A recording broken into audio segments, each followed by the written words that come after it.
Fala aí, galera. Beleza? Tudo bem com vocês? Vamos retomar aí nossos estudos, né? Semana passada eu não pude trabalhar com vocês, estava de atestado. Na verdade, o atestado acabou ontem. Enfim, vamos lá para a nossa 10ª semana de teleaula. Hoje nós vamos começar a estudar a hidrodinâmica, a dinâmica dos fluidos, tá? Na última aula nós estudamos a hidrostática, né? O movimento dos fluidos podem ser bem complexos, como os atmosféricos, ou mais simples, como o de um rio de um curso suave, sem obstáculos. Nesse tópico, nós daremos ênfase a esse último movimento aí, tá? A esse último tipo de movimento, que é o movimento suave de um rio. Ele vai permitir que a gente explique muitos fenômenos à nossa volta, como a sustentação dos aviões durante o voo, o desenho formado pela fumaça que sai das chaminés nas fábricas e a mudança de direção de uma bola de futebol no ar. É o efeito, sabe? Quando o cara põe um efeito na bola, que ela faz uma curva, enfim. Antes de começar, a gente precisa definir algumas coisas. É muito importante você saber o que é a viscosidade dos líquidos. Você já deve ter ouvido essa palavra, um líquido viscoso, sabe? Já ouviu falar uma expressão, aquele líquido é viscoso. Então, para você entender, compara um, você derramar um copo de água ou derramar um copo de maionese, por exemplo, um copo de mel. Visualizou isso? Então, a viscosidade é essa característica da estrutura molecular da substância, muito evidente nos óleos, né? Você percebe ela no óleo mais do que na água, por exemplo, no mel, que eu te dei de exemplo, vai demorar mais a derramar um copo de mel do que um copo de água, né? Então, ele tende a dificultar o deslocamento do fluido. Essa característica é chamada de viscosidade, tá? Que ela depende de diversos fatores. Entre os fatores está o coeficiente de viscosidade. Ou seja, um fluido que mais viscoso vai ter um coeficiente de viscosidade maior, tá? Ele varia também com a temperatura. Então, por exemplo, você vai perceber que o óleo é uma coisa que a gente tem em casa, você pega um óleo cru e derrama. Aí pega esse mesmo óleo, aquece ele, você vai ver que ele vai derramar bem mais fácil, tá? A viscosidade diminui com a temperatura, beleza? Tipos de escoamento. Então aqui nós temos o escoamento de um rio, pode ser considerado estacionário, tá vendo? Você observa e vê uma imagem de um líquido homogêneo, sabe? As partículas da água passam com a mesma velocidade em determinado ponto dele. Não estou dizendo que o rio inteiro está sempre com a mesma velocidade, beleza? Mas num ponto qualquer aqui, numa região, você vai perceber que a velocidade das partículas é a mesma. Aqui já nós temos um movimento turbulento, tá? A velocidade das partículas de água não é a mesma numa mesma região, beleza? Quando ela encontra com as pedras, essa velocidade varia. E aqui nós temos um exemplo da combinação dos dois movimentos, né? Aqui, ó, é uma situação estacionária, tá? E aqui um movimento mais turbulento. Vazão de um escoamento. Então nós temos aqui o escoamento, né? Agora nós vamos entender o que é a vazão do escoamento. A vazão, ó, é representada aqui por esse tubo de linhas de corrente, tá? Isso aqui são linhas imaginárias que a gente desenha para poder estudar a vazão. Então cada uma dessas linhas aqui, ó, tem a partícula A aqui tem uma velocidade v de A, que é tangente a essa linha, tá?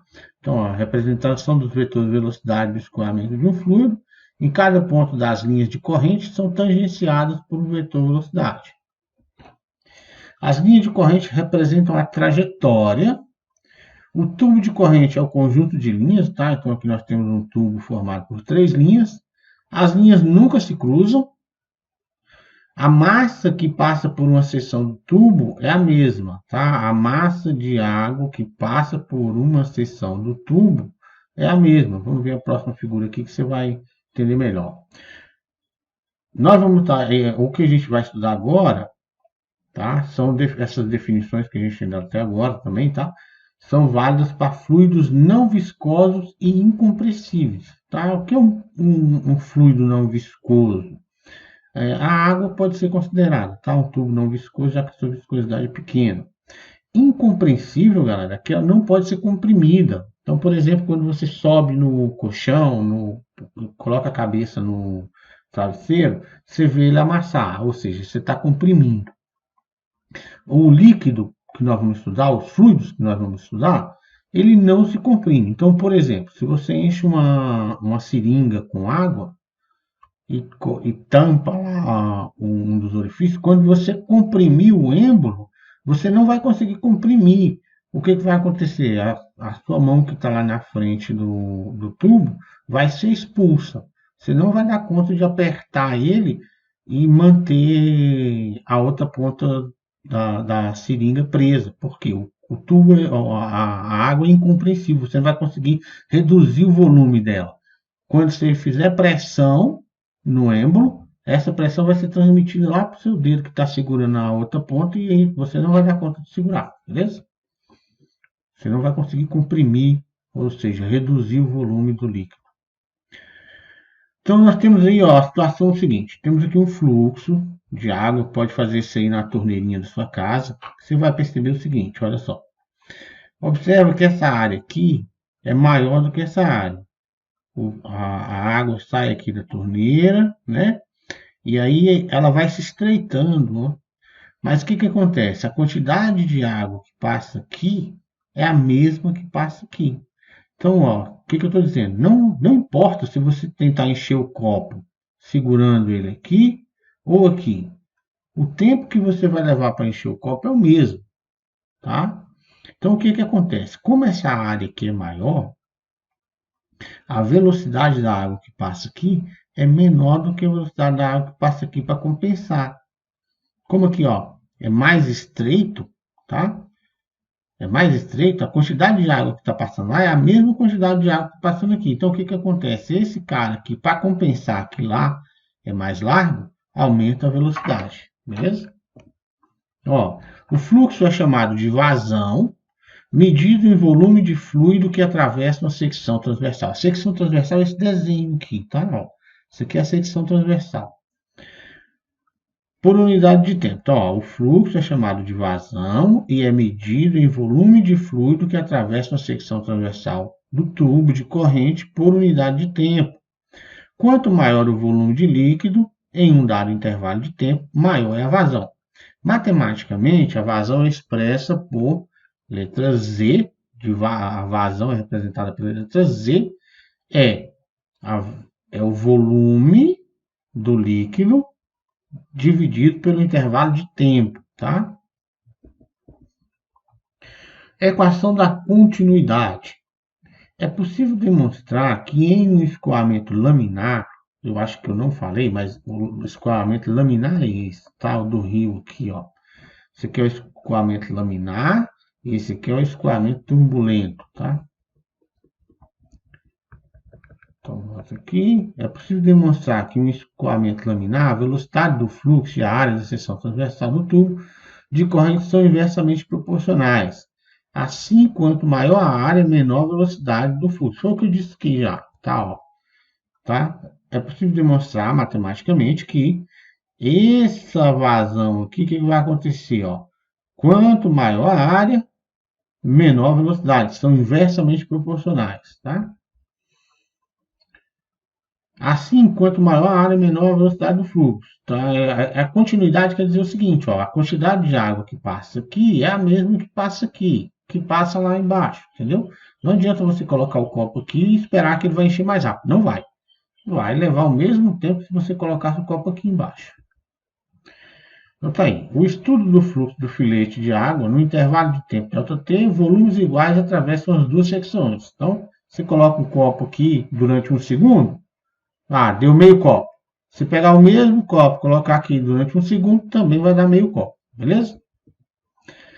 Então, ó, a vazão é igual a área vezes a velocidade. Então, nós temos duas equações aí para vazão, presta atenção, hein? A vazão, tá?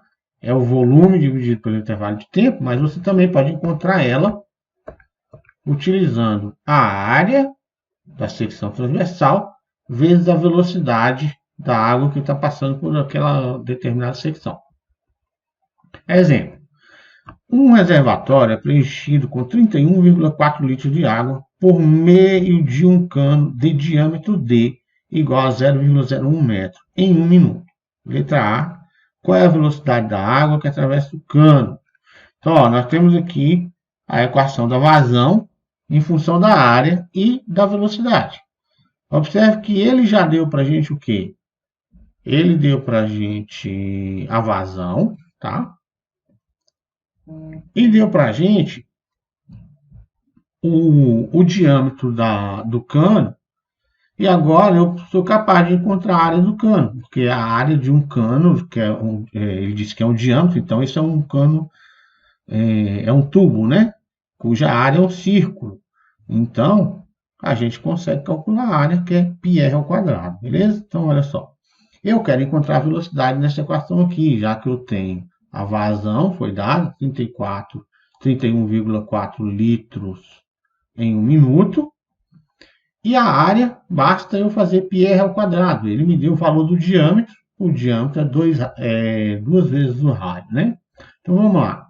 Primeiro, para encontrar a velocidade, o que eu preciso? Preciso da vazão e da área. Eu tenho essas duas coisas? Tenho. Só preciso organizar. Então, vamos calcular primeiro a vazão.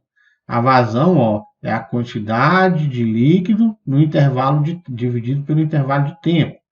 Eu vou fazer isso aqui em segundos, para a gente poder trabalhar com as unidades do SI, tá? Então, ó, 31,4 litros em 1 minuto. 1 minuto eu transformei em 60 segundos. Então, a vazão dele é 31,4 litros em 60 segundos. Ponto. Deixei ali, não vou mais mexer com isso. Agora eu vou calcular a área. A área do cano é πr ao quadrado.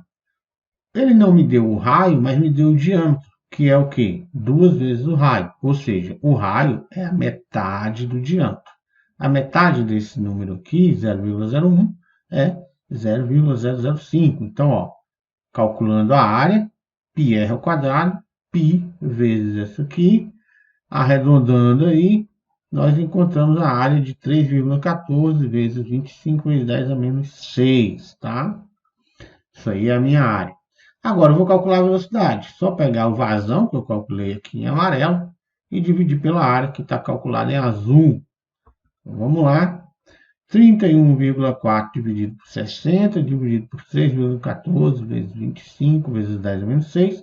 Fazendo as continhas aí, eu encontrei que a velocidade é 6,67 metros por segundo, tá? Ou seja, a água que está passando lá dentro desse cano, se você pegar uma gota dessa água, ela vai estar na velocidade de 6,67 metros por segundo.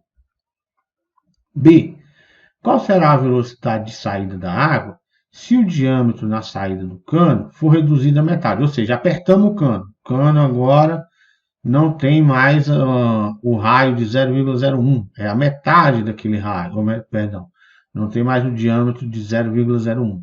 É a metade desse diâmetro. Então, olha só. Tem uma nova área, né? Tem um cano menor, que eu chamei de A', que é a área, que o cálculo dessa área é πr' ao quadrado. πr ao quadrado, só que o meu R agora não é mais 0,05, né?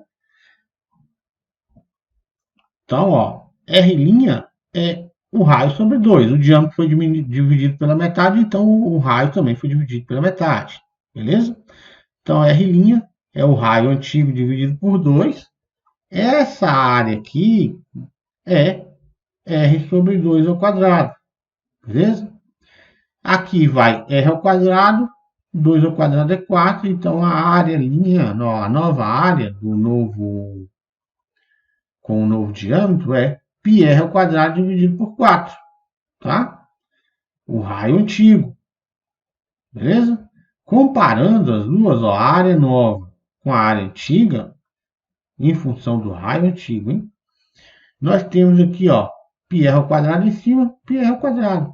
A única diferença dos dois é que essa área nova aqui foi dividida por 4, perdão. A área nova é a área velha dividida por 4, beleza? Então, ó, a área nova, a linha, é a área velha, ó, o que tem aqui? πr ao quadrado, πr ao quadrado. Então, no lugar de πr ao quadrado aqui, eu podia só botar a, ó. É a dividido por 4. Lembra que a velocidade é inversamente proporcional à área. Ou seja, se a área cai 4, é dividida em 4, acontece o inverso com a velocidade. A velocidade multiplica por 4, tá? Então, se a área foi dividida por 4, a velocidade multiplica por 4. E assim a velocidade nova da água, lá, ó, é 4 vezes a velocidade antiga. Então, quando você reduz um cano pela metade do raio dele, a velocidade da água que vai sair é 4 vezes maior, perdão. Quando você reduz o cano pela metade, tá? Então, suponha aí que na sua casa você tem uma tubulação de 25 milímetros, de 40 milímetros, tá? É o diâmetro do cano. E a água sai aí com uma velocidade de, sei lá, vamos botar 5 metros por segundo, beleza? 8 metros por segundo para facilitar as contas. E aí você diminui pela metade o valor desse cano. Você pega e põe um cano mais apertado, certo? A velocidade vai sair, a água vai sair com velocidade maior. Isso você faz com a mangueira, por exemplo, ó, quando você está lá molhando com a mangueira, o que a gente faz para aumentar, para fazer a água ir mais longe? Você fecha um pouco da mangueira com o dedo, não é isso? Então, você está diminuindo a área. O que acontece? Aumenta a velocidade da água, beleza? Equação de Bernoulli. Então, aqui, ó, presta bem atenção, essa é uma parte bem complicadinha. Pensei até em não dar ela, mas enfim, tá no conteúdo, vamos lá. Aqui nós temos uma tubulação, tá? E aqui aplica-se uma força numa determinada quantidade de água ou de líquido. Tem um fluido aí dentro, um fluido. Não precisa ser líquido não, pode ser um gás também, mas enfim. Tá? Eu vou separar uma região aqui desse fluido que está recebendo a força F1. Tá? Essa região aqui está a uma altura H e vai ter uma subida aqui, ó, tá?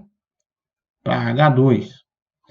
Então, aqui tem força F1 atuando nesse líquido, nesse fluido. Aqui desloca uma determinada quantidade desse fluido que vai ser deslocada também em qualquer outra região posterior aqui. Nós selecionamos essa região aqui, tá? Então, ó, tem uma força F1 que atua nessa região aqui, que desloca uma quantidade, uma massa de líquido, de fluido, que vai deslocar uma massa de fluido igual ali também. Então, o que acontece? Essa massa de fluido aqui, pela terceira lei de Newton, está recebendo uma força F1 dessa massa que está chegando lá, e ela reage fazendo uma força F2 aqui, tá? Então, a quantidade de massa que tem aqui é a mesma quantidade de massa que tem aqui. Lembre-se que o trabalho é força vezes distância. Então, aqui tem uma distância, ó. Tá vendo? Força vezes distância. Como que eu calculo essa distância? Se a velocidade é constante, vamos considerar que seja constante, tá? No escoamento laminar, nós temos então que essa distância é V vezes T. Beleza? V vezes T. É só a distância que eu estou calculando por enquanto, tá? Então, o trabalho aqui, ó, realizado pela força 1, é F1 vezes a velocidade 1 vezes o intervalo de tempo. Acontece que a força, lembra que pressão era força dividido por área? Então, a gente pode substituir a força em termos de pressão e colocar, ó, que o trabalho é a força, no lugar do força eu coloquei pressão vezes área, tá? E agora sim, ó, Esses três aqui representam esse volume de água aqui, ó, que é a área vezes a altura. A altura era quem? Velocidade vezes ΔT. E a área? Perdão. Agora a gente tem a área, então o volume é a área vezes V ΔT. Beleza? Então, ó, o trabalho realizado pela força 1 aqui é pressão 1 vezes área 1, velocidade 1, intervalo de tempo ΔT. Esse volume pode ser substituído pela massa dividido pela densidade. Lembra que densidade é o quê? Era massa dividido pelo volume. Então, onde tinha um volume, agora eu estou substituindo tudo aquilo ali por massa dividido pela densidade do fluido. Beleza? Então, o trabalho fica em termos só de pressão, massa e densidade do fluido. Então, o trabalho realizado aqui pela força 1, tá? O trabalho nessa região 1 é igual ao trabalho, é a pressão 1 vezes a massa dividido pela densidade. A mesma continha pode ser feita para encontrar aqui o trabalho 2. No entanto, como ele é um trabalho resistente, tá? Ele tem um sinal negativo. Então, nós temos pressão 2, massa dividido pela densidade. E temos aqui, ó, o trabalho realizado pela força gravitacional, já que nós temos um desnível aqui, ó, que é maior, aqui é menor, é uma altura menor do que essa, tá? Então, a força gravitacional também realizou um trabalho em cima dessa massa de água, massa de líquido M aí, tá? E o trabalho da força gravitacional pode ser calculado pela variação da energia potencial, que nesse caso é negativo, por quê? Porque lembre-se que a força gravitacional atua para baixo, enquanto que a massa de líquido subiu. Então, o trabalho da força gravitacional era um trabalho resistente, por isso o sinal do negativo. Então, ó, o trabalho da força gravitacional é menos a variação da energia potencial gravitacional. Lembre-se que a energia potencial gravitacional era mgh, então a variação da energia é menos mg, H2 menos H1. Que eu posso fazer o chuveirinho aqui, ó. Menos mg vezes H2 vai dar menos mgH2.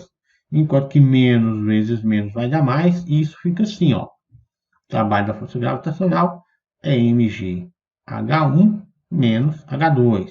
Observa aqui que o H2 é maior do que o H1. Quando a gente fizer H1 menos H2, isso aqui vai dar um sinal negativo, fica igual está lá em cima, beleza? Ok. Então, veja bem, nós temos aqui o seguinte, ó, o trabalho realizado nesse carinha aqui, nessa massa de fluido aqui, mais a energia potencial, a variação da energia potencial gravitacional é igual à variação da energia cinética. Ou seja, esse cara tem uma energia cinética aqui que é dada como mv ao quadrado sobre 2, a massa vezes a velocidade dele ao quadrado dividido por 2. Então, ó, energia cinética 1 aqui, ó, é a massa, V1 ao quadrado sobre 2, enquanto que a energia cinética ali é mv2 ao quadrado sobre 2. Então, ó, organizando agora tudo isso, eu vou ter que a pressão 1, que é o trabalho realizado aqui, mais o trabalho realizado aqui, que é negativo, então por isso o sinal de negativo, mais a variação da energia potencial gravitacional, que está aqui, ó, mgh1 menos h2, é igual à variação da energia cinética, ou seja, a energia cinética aqui menos a energia cinética aqui, tá? Beleza? Ok. O que eu vou fazer agora? Vamos organizar isso aqui. Presta atenção que tem M em todos os termos, ó. Então, se eu dividir os dois lados dessa equação por M, ela vai continuar sendo igual, ou seja, M vai sair da continha. Então, ó, fiz isso. Dividi todo mundo por M, tá? M saiu da continha. Agora, P1 vezes 1 aqui, ó, vem sobre a densidade. Mesma coisa que P2 vezes 1, já que M saiu da continha, P2 sobre M. M dividiu por M aqui, só fica então GH1, GH2. Esses dois aqui eu organizei, ó, meio coloquei em evidência aqui, V2 ao quadrado menos V1 ao quadrado. Beleza? Agora, o que eu vou fazer? Eu vou multiplicar todo mundo por ρ, pela densidade. multipliquei, ó. Multipliquei densidade aqui, então aqui, divido densidade por densidade, não tem mais. Rho multiplicou aqui e aqui, ó. Então, nós temos agora aí que a pressão 1 menos a pressão 2, mais Rho vezes GH1 menos H2 é igual a Rho sobre 2V ao quadrado. Beleza? Organizando mais uma vezinha, eu fiz aqui, ó, o chuveirinho, tá? Fiz o chuveirinho aqui. Você já vai entender por que eu fiz o chuveirinho, para poder separar todo mundo bonitinho. Olha só. Eu tenho pressão 1, pressão 2. Rho GH1, Rho GH2. Rho V ao quadrado, V2 ao quadrado, Rho V1 ao quadrado. Observa aqui, ó, os dois que estão desse lado aqui, ó, tudo com sinal negativo. Enquanto que o índice 1 desse lado está com sinal negativo. Então, eu vou colocar todo mundo que tem índice 1 de um lado e todo mundo que tem índice 2 do outro. Ó, pressão 1 mais esse carinha aqui, ó, Rho GH1, mais esse cara aqui que estava negativo, ó, veio para o outro lado aqui positivo. É igual a pressão 2, que era negativo, passou para cá positivo. Esse cara aqui também, que era negativo, veio para cá positivo. Esse já estava desse lado, continuou positivo. Então, observa, ó, a pressão em um ponto, 1, mais Rho vezes o GH1, mais Rho sobre 2, a velocidade do líquido naquele ponto, tá? Naquela altura, naquela pressão, é igual a pressão 2 no H2. Veja que é tudo igual, ó. Tá vendo? Tudo igual. Pressão, pressão, Rho GH1, Rho GH2, Rho sobre 2V1, Rho sobre 2V2. Então aqui está dizendo o seguinte, ó. Não importa em qualquer ponto do líquido que você pegar esses três parâmetros aqui, pressão 1, Rho GH1 mais Rho sobre 2V1 ao quadrado, e lá no outro ponto qualquer você medir pressão e fizer essa continha, você vai encontrar sempre o mesmo valor. Beleza? Então, isso aqui é uma constante, ó, a pressão mais a densidade vezes a gravidade vezes a altura, mais a densidade dividido por 2 vezes a velocidade. Aqui falta um quadrado. Espera aí. Vamos arrumar isso aqui. É sempre uma constante, beleza? O que significa isso aí, então, galera? Vamos lá, ó. Essa equação corresponde na hidrodinâmica à lei da conservação da energia lá nos corpos sólidos que a gente estudou. A energia mecânica se conserva. O que a gente via? Quando um objeto que estava numa determinada altura H vinha caindo, ele ia perdendo energia potencial gravitacional, no entanto, a sua energia cinética aumentava.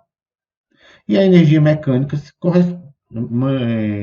se mantinha constante. E isso acontece aqui a mesma coisa, tá? Quando você desce, aumenta a pressão, ou desce lá na altura H, isso se compensa na velocidade, tá? Então, isso aí dá uma constante. Nós temos aqui, ó, a equação lá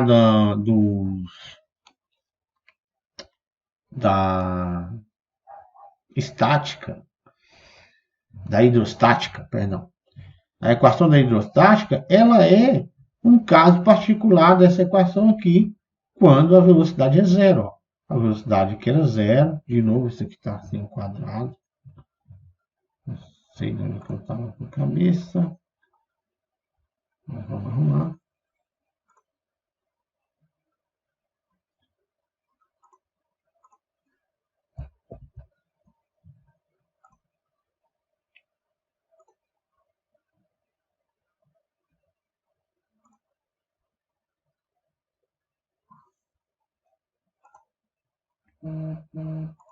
Beleza? Então é isso, ó. Ela corresponde àquela lá. E essa daqui é um caso particular dessa equação, quando a velocidade é zero. Então, isso aqui, ó, vezes zero vai dar zero e a gente fica só com P1 OH, beleza? Aí observa o seguinte, ó, P2 menos P1, eu peguei esse P2, passei para cá, melhor, perdão, peguei esse P1, passei para cá, ficou P2 menos P1. E peguei o ρ GH1 e passei para o outro lado. E a gente fica, ó, ρ GH2 menos H1, a variação da pressão, ó, pressão 2 menos pressão 1, a variação da pressão depende do quê? Da densidade específica do líquido, do fluido, vezes, e da variação da altura. Se não houver variação de altura, não tem variação de pressão. A pressão continua a mesma, numa determinada altura. Ó. Legal, hein? Retomando aí, então, olha só, o que essa equação diz para a gente? Essa aqui é a parte da hidrostática, que é aquela que a gente estudou na semana retrasada, né? Está aí na sua última aula. Assiste os vídeos lá novamente, para você relembrar. Então, ó, essa aqui era a equação da hidrostática. Essa é a pressão da hidrostática, enquanto que essa aqui é a pressão hidrodinâmica ou fluidodinâmica, tá? No escoamento horizontal, em que H1 é igual a H2, nós já vimos que a pressão é a mesma, então não tem variação de pressão, é zero, tá?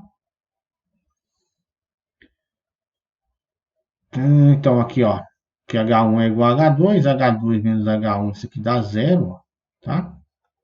E aí nós temos que a pressão 1 é ρ V1 ao quadrado sobre 2 mais ρ V2 ao quadrado sobre 2, que a gente já tinha falado anteriormente.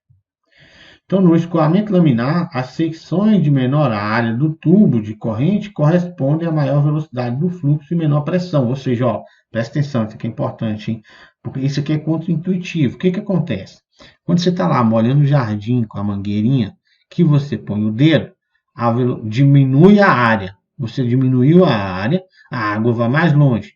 Nós tendemos a pensar que aumentou a pressão. Isso não é verdade. A pressão diminuiu. O que aumentou foi a velocidade. É isso que essa equação diz para a gente aqui, tá? Que a pressão, tá? É inversamente proporcional. É isso, a pressão é inversamente proporcional à velocidade. Beleza? Quanto mais velocidade, menor pressão. Então, estamos aí, ó. Num tubo corresponde a maior velocidade, um fluxo e menor pressão. Semana 10, atividade 1. Tá? Eu acho que essa semana vai ser só isso. Eu estou aqui falando, mas minha boca ainda não está 100%. Tem um monte de ponto aqui ainda. Machucando minhas bochechas tudo. Não sei se eu vou dar conta de gravar aula amanhã, mas eu vou tentar.